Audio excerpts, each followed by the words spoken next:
花起舞影灼灼，何时春色入江河？无他，为顺水逐波。何故轻曲断离歌？无我天地间寂寞。心在穹苍断崖处静默。天杯里沾日月映怀，何以得世间大自在？自心中无有惧怕，情深不藏，情真不换。万古千秋有梦与悔，何以你沧桑而明媚？自心中无有挣扎，扶风遥远，自如纵横。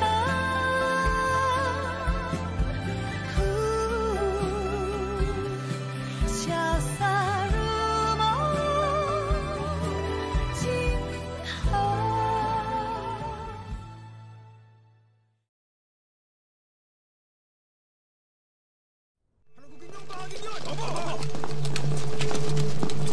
Yung iba sa inyo, dito maghanap! Opo!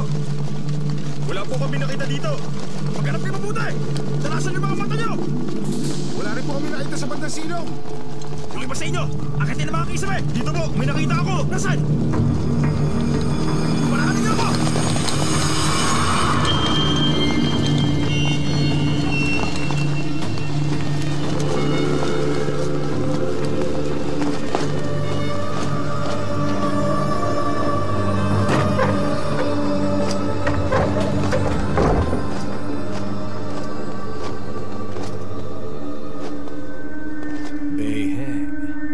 Napakaraming kayamanan nito ah.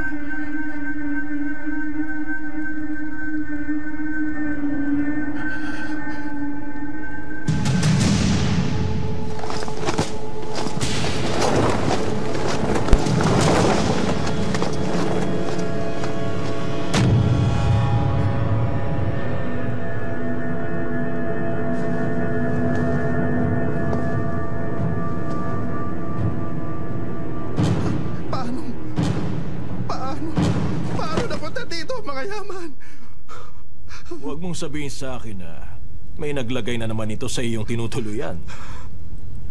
Nancheng! Nancheng, maawa ka sa akin! Hindi ko alam kung paano napunta dito ang latag yan! Maaari mo itong ipasiyasat! Ang isang yan, tiyak na nagpagsabuhatan siya sa Prinsipe Wuching yun! Nancheng! Gusto mong isipin na bulag ako at walang alam? Ganun ba? Na hindi ko malalaman kung sinadya mo ang mga ito o hindi? Hindi sa ganun. Ang lahat ng ito ay mula sa kabangyaman ng Tiansya. Piling tao lang ang nakakapasok doon. At ikaw ang namamahala sa silid na yun. Kaya napakadali para sa iyo ang nakawan ako. Nancheng, parang awa mo na. Wala akong kinalaman sa mga ito. Inamin ko naman na nangupit ako ng yaman. Ngunit hindi naman ganyan karami. Tiyak na may isang nagsagawa nito upang mapagbintangan ako. Balita! Kamahalan, may isa pang silid sa ilalim. Mga sandata naman ang naroon. Ano pa ang gusto mong sabihin ngayon? Kapatid kita sa iyo. At lagi kong naiisip na kahit marami nang nagtaksil sa akin, hindi mo yan magagawa. Ngunit tila yata, nagkamali ako doon. Iniisip mo siguro na kung nagawa ko maupo sa trono, ay kakayanin mo rin. Iniisip mo siguro dahil naudyukan mo akong ipaligpit ang iba kong kapatid, ay kaya mo rin akong pagpalakan ng masama't pag-iimagsik upang ako'y patansikin? Ilang taon kong kinusinti at pinagbigyan ng iyong kasamaan. Ibinigay ko sa iyo lahat. Ngunit hindi ka pa rin nakontento. Kumpara sa iba, masigit kang ganit sa kanila. Wala kang kasing sama.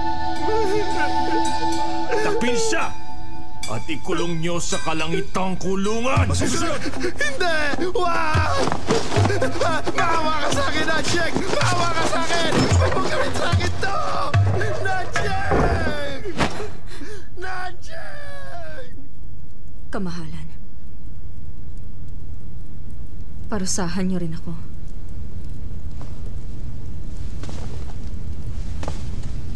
Anong nagawa mong pagkakamali at bakit kailangan kitang parusahan? Baka iniisip niyo kasing inilihim ko ang lahat at ngayon ko lang sinabi.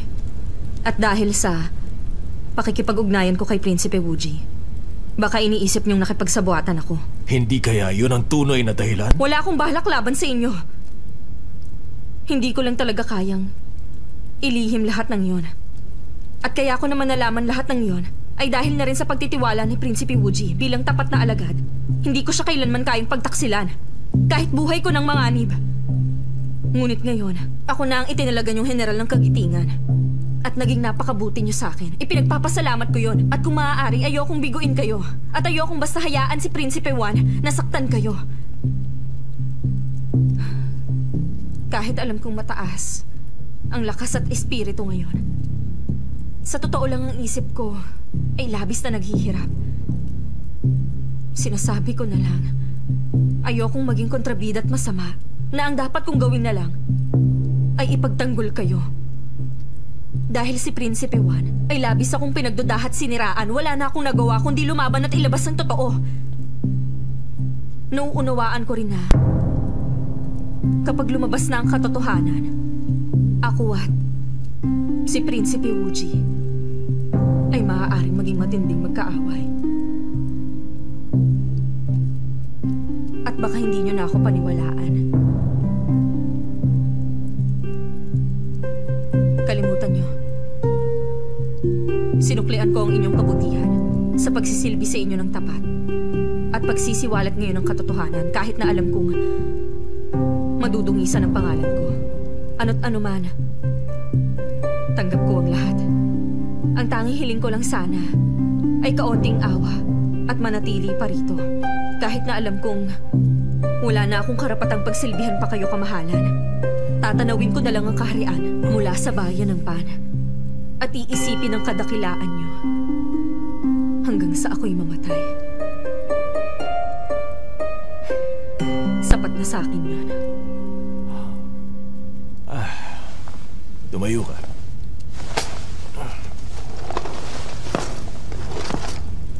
Lagi mo akong inaalala. Hindi ako masamang hari upang di malaman ang tama at mali. Dati kang kawal sa palasyo ng Sangya. Hindi ko na sana ipagkakatiwala sa iyo ang mahalagang tungkuling para sa iyo talaga. Kamahalan, anong... Ngayong tuluyan ka ng kumalas sa tungkulin mo kay Wuji at ipinagtanggol ako at pinatalsik ang isang taksit at ibinalik pa ang lahat ng yamang ito. Bakit kita parurusahan? Hindi ba dapat ay papurihan ka pa nga? Kaya nararapat lang. Nagantimpalaan ka ng malaki. Salamat, kamahalan.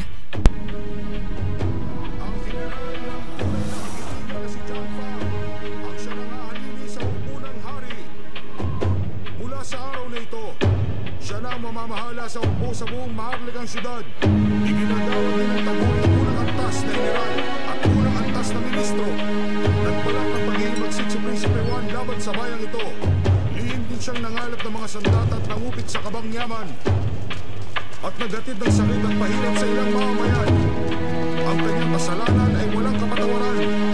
Dahil siya ay kasapi ng maharlikang angkan, ang kanyang labi ay mananatiling buo.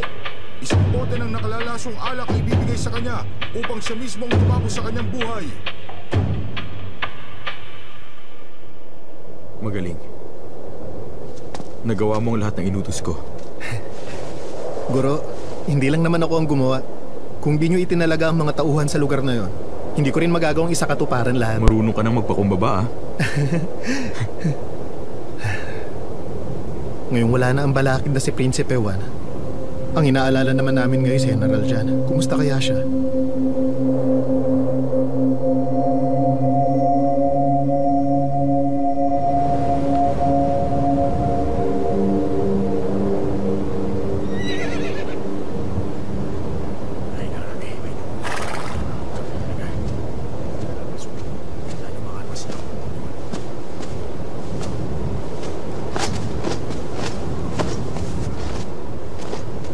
May problema ba? Anong iniisip mo? Sa nakaraang laban, Iniligtas mo na naman ako. Hindi ko yun makakalimutan. Malapit na rito ang disyerto ng Gea. Kailangan ko yung puntahan. Kailangan ko makipaglaban upang makuha ang trono. At lubhang mapanganib ang isang ito. Hindi ko alam kung... Ano man ang iyong magiging pasya, sasamahan pa rin kita. Magtungo man sa disyerto ng Gea o makipaglaban sa bayan ng Pan, kahit saan ka pa mapadpad, mananatili lang ako sa iyong tabi. Lagi.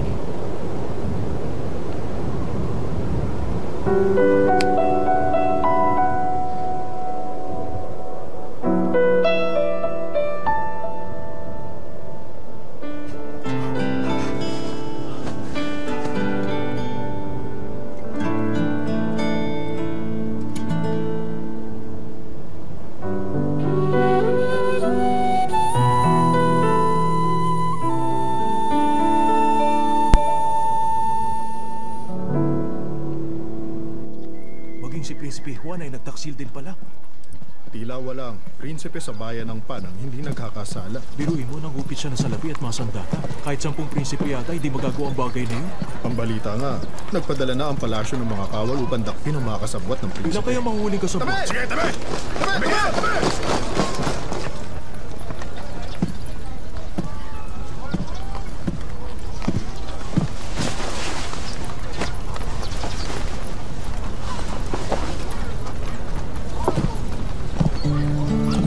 Sa wakas, nakipagkita ka rin sa akin.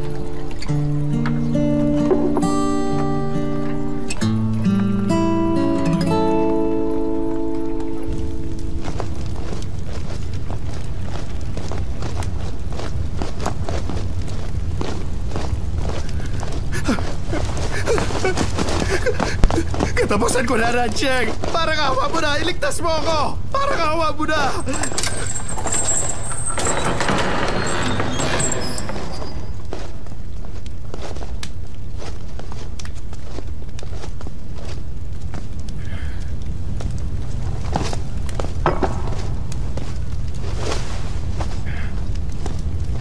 Ayon sa kamahalan, bagamat binalak mong maghimagsik at iyo'y walang kapatawaran, nagsilbi ka naman daw ng mahabang panahon at nakita niya ang iyong pagsisikap. Kaya naman, sinabihan niya akong alalayan ka ngayon.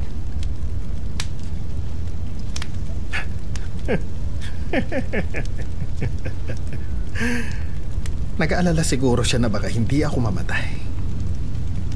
Kaya pinadala ka niya rito, di ba?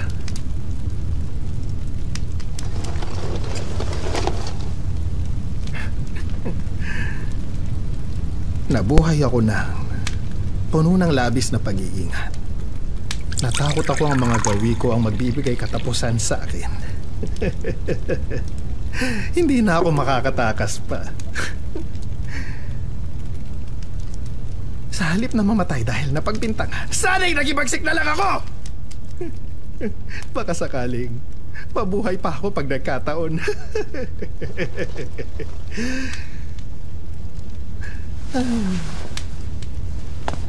Oo, sige. Nakilala naman ako bilang kawangis ng aking kapatid. Magawa ko mang lagpasan ito, hindi rin matatapos ang lahat. Sa halip na sabihin kagagawan ko lahat ito, tatanggapin ko na lang sigurong nawala ng tiwala sa akin ang kapatid ko. At ito na aking katapusan. Mukhang kailangan ko lang sumabay sa agos. Mabuti naman at lahat ng yan ay napag-isipan mo na.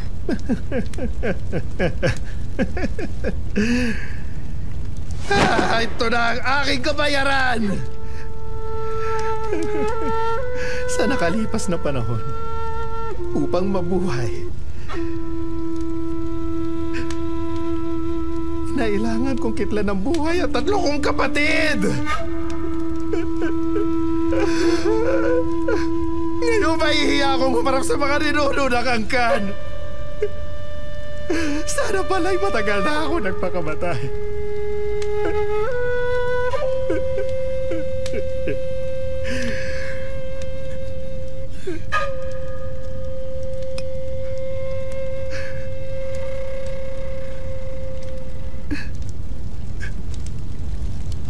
Ngayon,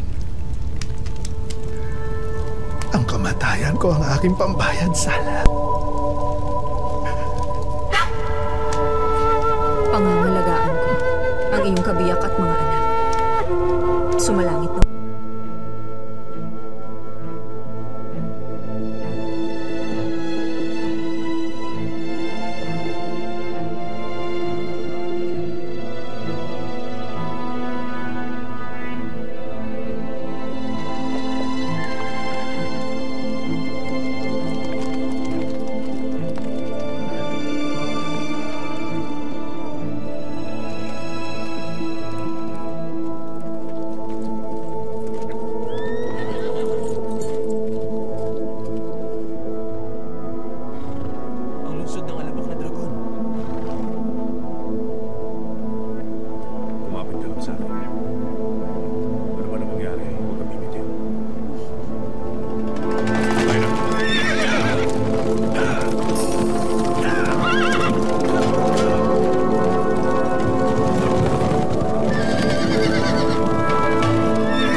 Tila nagkasalisi kayo ng iyong kapatid.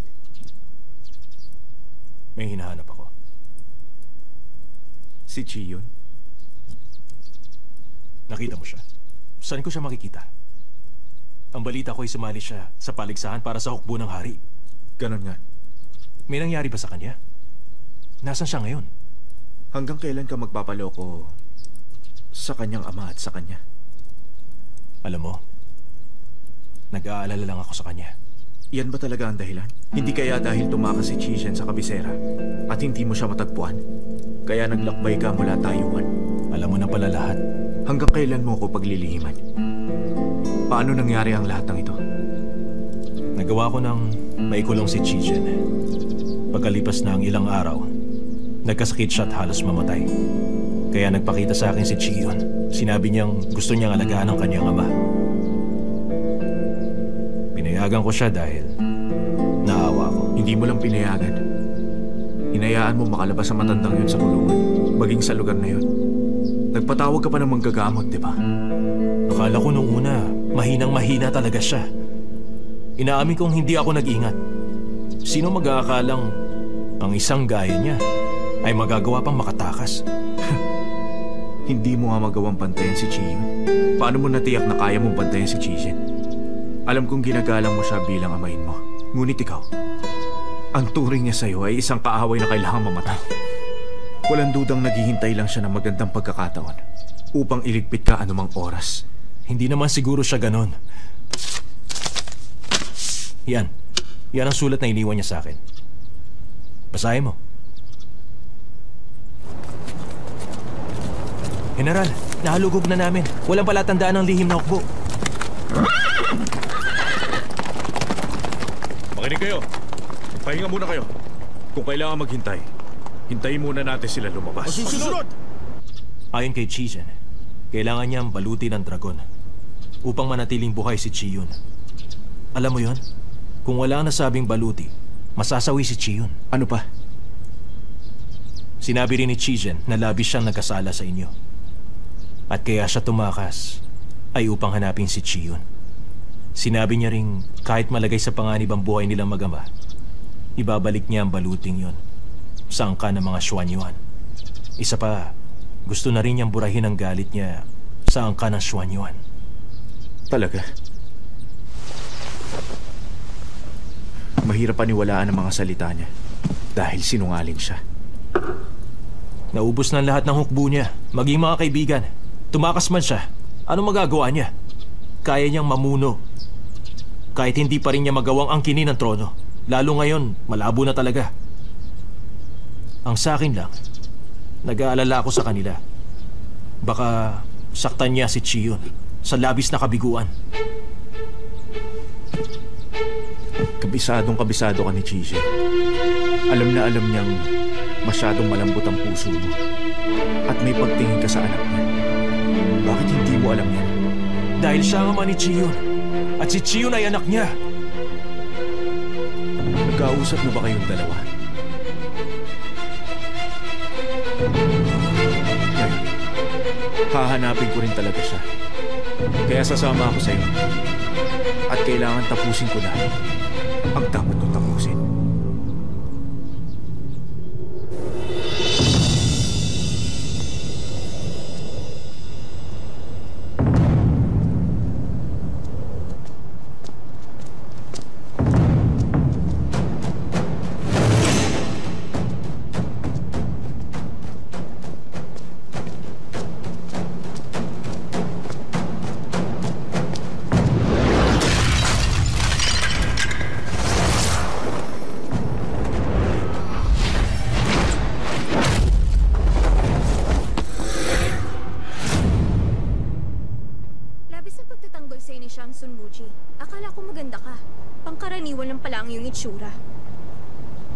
Anong kaugnayan mo kay Wuji?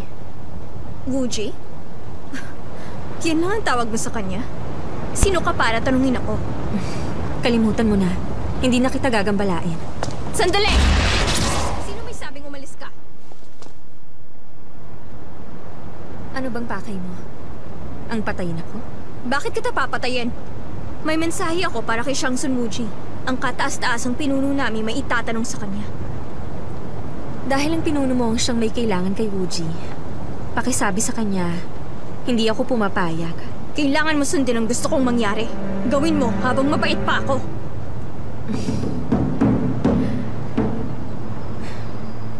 Ayoko sana ng gulo, kaya umuwi ka na bata. Ang lakas ng loob mong tawagin akong bata.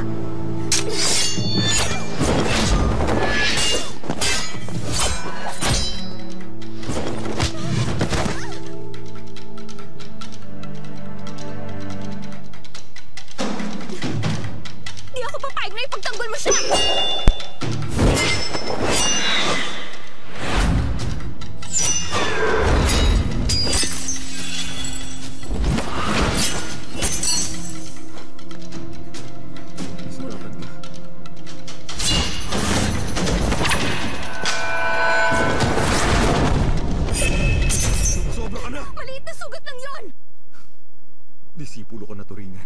Ngunit mas nais mong manakit. Ito dapat ang sayo.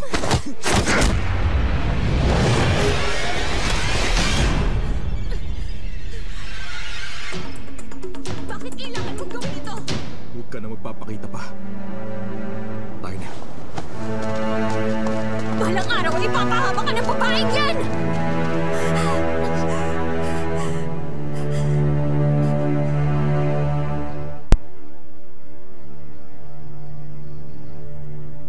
Mahusay ang ibinigay sa akin ng manggagamot. Hindi na siya sumasakit.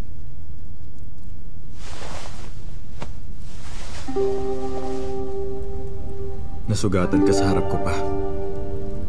Kasalanan ko. Huwag mong sabihin yan. Kumpara sa lahat ng napagdaanan natin, baliwala ang sugat na aking natamo kanina. Ah, sino nga pala yung babae kanina? Bakit pinag-iinitan niya ako? Siya si Tahiyan, disipulo ni Feiyan. Si Feiyan? Ang guru ko ay ang punong guru ng Chongqing, pinuno ng Changqing. Kahit na magkatulad ng aming kaugalian, bihira kami magkita. Dahil kami disipulo ng Chongqing, kailangan ko siyang bigyan ng galang. Kaya lumalabas si Tahiyan ay nasa aking pamamahala at ganun talaga siya. Hindi kanya pinag-initan. Kalimutan mo na lang. Ngunit bakit ako? Ang tanong ko lang naman ay kung bakit inabot ng 10 taon ang pagsasanay mo sa Chongqing. Hindi ko alam kung paraan ko yun upang makatakas o may gusto lang akong patunayan sa aking sarili. Walang nagtulak sa akin magsanay sa Chongqing. Sarili ko yung pasya. Hindi ko inakalang aabutin ako ng 10 taon. May ilang bagay na hindi ko na kaya. Kung talagang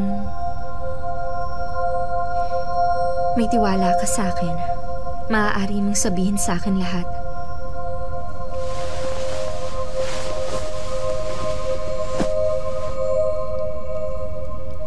Nagsimula ang lahat nang ikasal ang aking mga magulang. Kapwa sila, masaya ng mga panahong yun at magkasundo sila. Ngunit hirap mahalin ang isa't isa. Dahil ang aking ina ay may mahal talagang iba.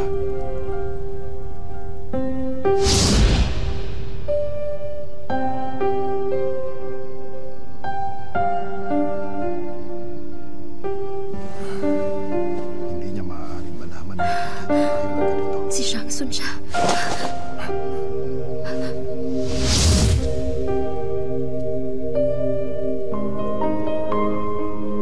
Si Shangsun siya ba? Di ba siya ay tiyo mo? Hindi ko alam kung ano namamagitan sa kanila ni ina. Kapwa sila nagmamahalan. Ngunit si ina ay nagpakasal kay ama. Ang mas nakakabahala, patuloy ang kanilang pagkikita kahit nagpasya na siyang magpakasal kay ama. Hindi niya na iginalang ang ama ko.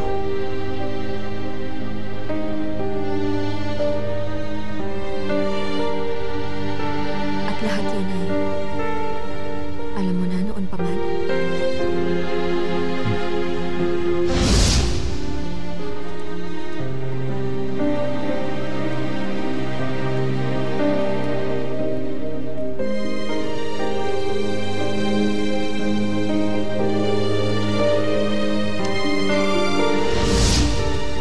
Moji, hindi na natin mapapalitan anumang nangyari sa nakaraan.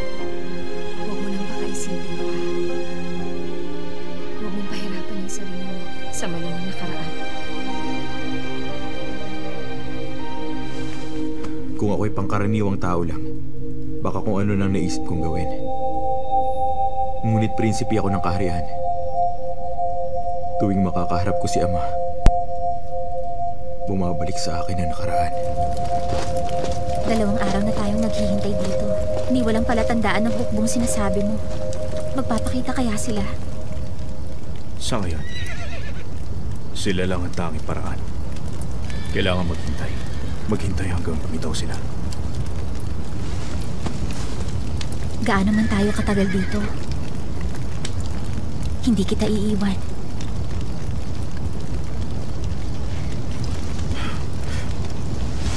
Halika. Pinigilaw ka. Hindi naman. Masyado lang kasing tahimik sa lugar na to. Maliban sa ihip ng hangin, wala nang ibang palatandaan ng buhay dito.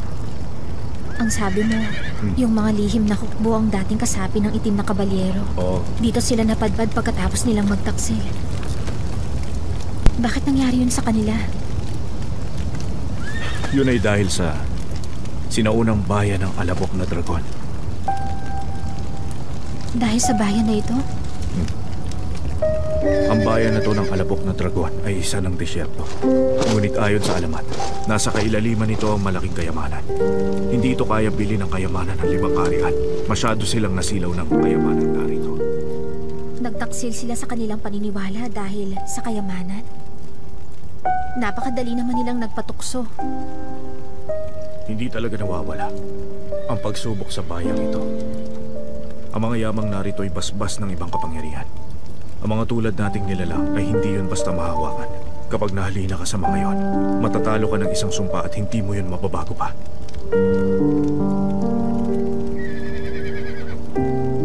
Habang buhay silang mananatili sa desyerto.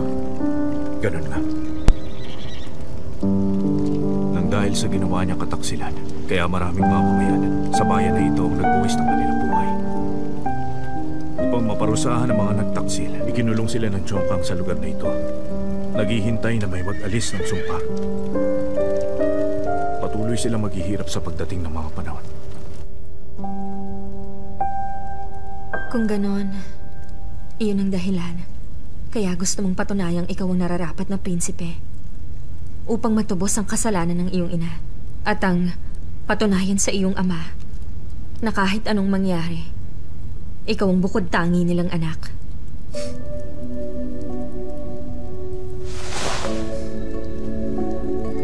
Tama ka.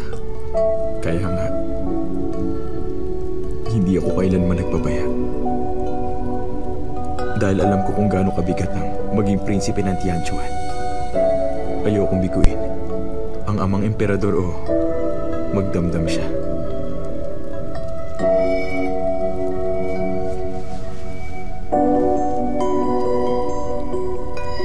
Ngunit sa huli nilabag mo pa rin ang kanyang kahilingan. Di ba? Nalalaman mo ba kung gaano katindi ang magiging pagtutol niya sa akin?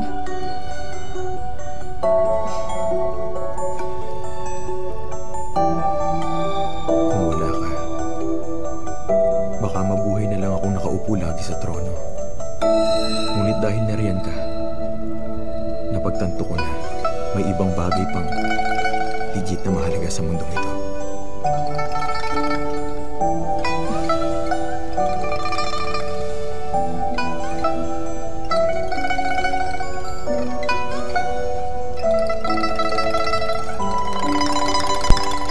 Napakapalad ko rin dahil natagpuan kong isang maaari kong pagsabihan ng mga lihim at maging kaibigan.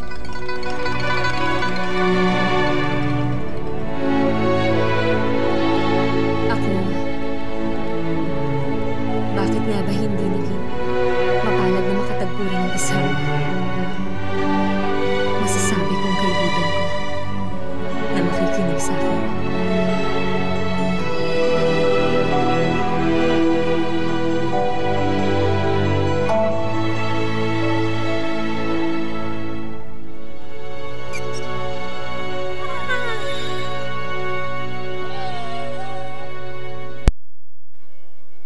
Isipin mong mabuti.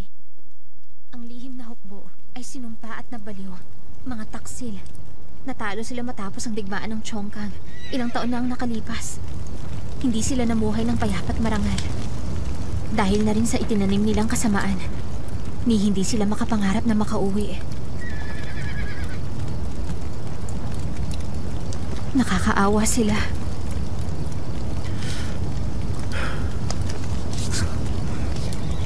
Naisip ko lang, hindi rin nila gustong manatili dito habang buhay.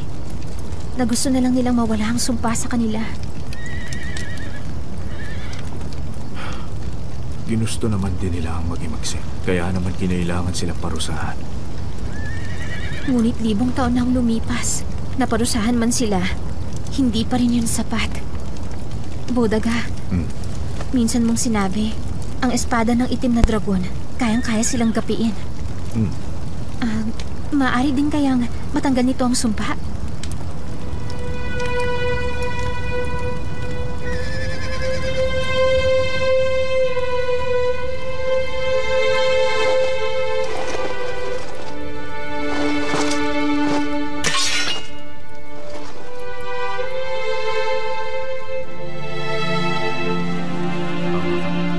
Ang lihim na hukbo ay sinumpa dahil sa kataksilan. Kung magagawa kong mga kusipitin na dalawang espadang ito, baka magawa kong may sa katuparan nila ang kanilang mga pangako. Magagawa nilang tuparin ang mga pangako nila.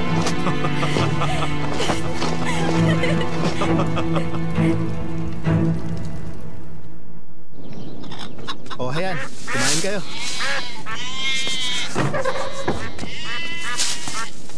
O, heto pa. Ubusin niyo yan, ha? Yan. Uy! Ginoong Zong! Ang aga niyo yata nga alis. Kapatid ko yung nasa loob. Napagod sa paglalakbay. Huwag mong gigisingin. Sige, huwag kayong mag-alala. Si Chishen nga, ang nag-alaga sa iyo sa mahabang panahon. Huwag mong baliwalain yun. At magkunwaring hindi yun nangyari. Ngunit ang muli kong pagpapakita ay nagdulot sa iyo ng sakit at galit. Gayunpaman, hindi mo dapat kalimutang inubos nila ang ating angkan. Ang iyong pagiging mahapag-ibiyaya sa mga taga-Taiwan. Ngunit ito rin ang dahilan kaya itinakwil ka ng ating mga namayapang magulang. Alam kong lahat ng ito ay pahirap at pagdurusa sa iyo. At dahil nakatatanda mo akong kapatid, wawakasan ko na ang pagganap ng dugo. At gulong ayaw mong maranasan. Unang-una, ang buhay ko ay hiram lang. Walang mawawala sa akin. Ngunit hindi mo dapat kalimutan ang dangal na maharlikang angkan ng Taiwan. Bilang Bilang hari ng Taiwan, dapat maging tapat at magsikap alang-alang sa hangad ng iyong nasasakupan. At bilang si Xuan Yu ay mamamatay ng walang pagsisisi.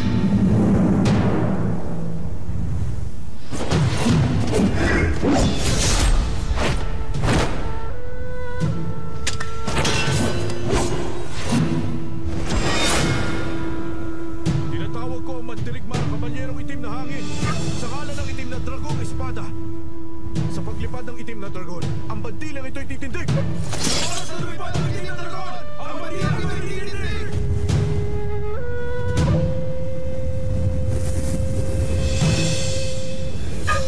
General, nariyan na sila!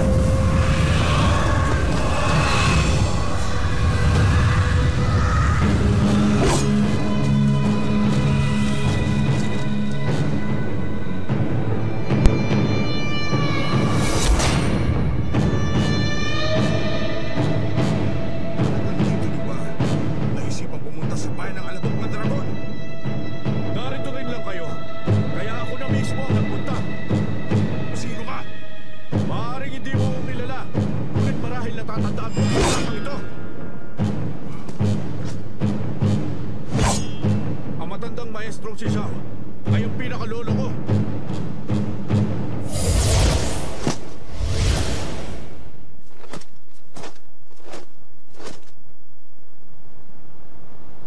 Hindi maaari.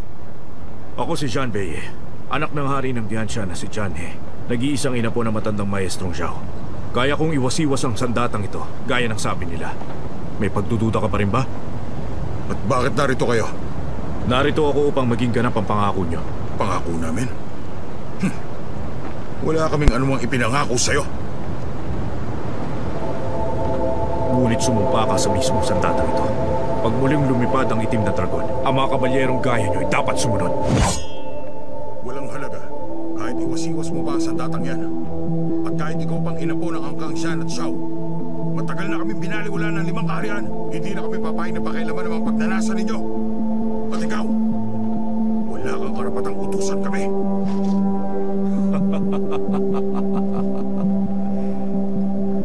Mas gusto niyong dito na lang mamalagi habang buhay? Lahat kayong nasasakupan ng 5 kaharian. Nangako ang inyong mga ninuno ng unang panahon na paglilingkuran nila ang maharlikang angkan hanggang kamatayan. Hindi ko alam kung sino ang nag-udyok sa inyo mula pa noon. Ngunit isang bagay lang. Alam kong hindi niyo makakalimutan na minsan naging matitino kayo mga kawal. Hindi kayo dapat nananatili lang sa kawalang ito bilang mga duwag. Napag-isipan niyo na ba? Na kailanman ay hindi kayo patatahimikin ng inyong mga budhi? O puno ang mundong ito ng mga pagtitiis at panghinayang? Patuloy pa rin tayong nabubuhay. Tuloy pa rin tayo sa pagtatanggol sa 5 kaharian. At ikaw, hahayaan mo bang manatili na lang dito ang mga tauhan mong ito habang sila'y naghihirap? Ang pulang mata ng sandatang ito ay saksi sa bawat panata. At binuo yun ng mga itim na kabalyero. Lumaban sila para sa Diansha, alang-alang sa mamamayan ng mundong ito. Nakalimutan niyo na ba ang naging panata ninyo? Ano ba talaga ang nais mong mangyari? Kailangan ko kayo ng inyong mga tauhan. Nasa malaking gulo ang 5 kaharian. Pinamumunuan ng Diansha ng sakim na hari. Naghihirap na ang ating mamamayan. Makipaglaban kayo alang-alang sa mamamayan ng Diansha. Bakit kita paniniwalaan? Dahil yun ang kailangan kong gawin. Isinusumpa ko sa ngalan ng espada ng itim na dragon na kapag naubos natin ang lahat ng mga tauhan ng hari at muling naibalik ang kapayapaan sa Diansha, palalayain kayo sa sumpang nakakabit sa inyo at igagawad itong Shukunlin. Ako lang ang maaaring sumira sa inyong sumpa at ikaw higit kanino man na nakaalam nito. Kailangan niyo siyang paniwalaan. Siya lang ang nakita kong ganyan. Na kayang tumupad sa kanyang mga pangako. Hindi niya kayo pagsisinungalingan. Kung totoo ka man, ibuwis mo ngayon din ang iyong sarili buhay. Pinapangako ko yan. General, hindi mo kailangan gawin yan! Ako na lang, General! Ako na lang! Ako, General! Ako! General, ako na! Wala kayong kinalaman dito! Ang ibig kong ialay mo pa ay ang buhay ng babaeng yan. Naglalaban kami para sa'yo. Kung ibubuhis niya rin ang sarili niyang buhay. Huwag mo siyang idamay! Kung ganun, wala na tayo dapat pag-usapan. Sandali! Tutupad ako!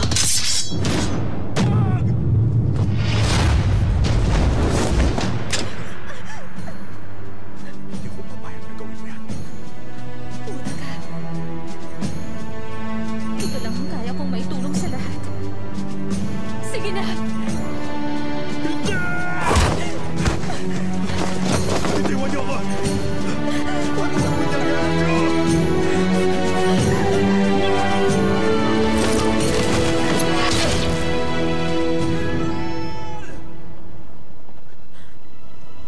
Makinig kayong lahat. Ako ay kaapu-apuhan ng Angkang Tian at Xiao. At ang pagsubok na to ay akin lang. Hindi kayo dapat madamay pa.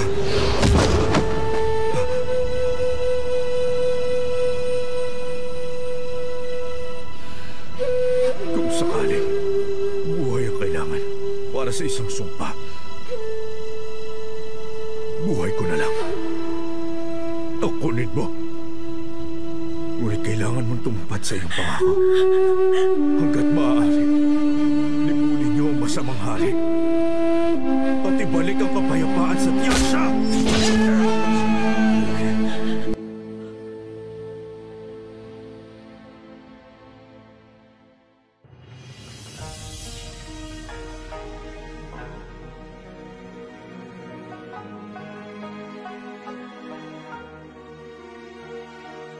只因是你让命中注定会了手，也只因是你才能让我得救。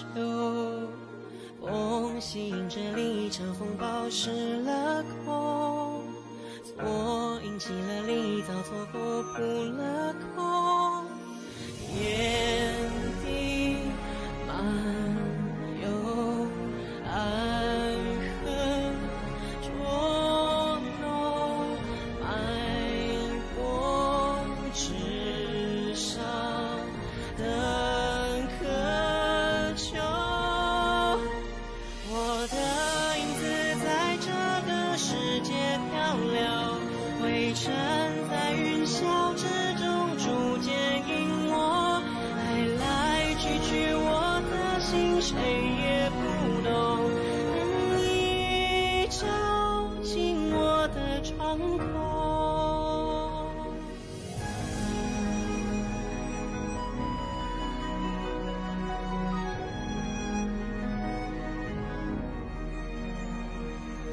只因是你让命中注定会了手，也只因是你才能让我得救。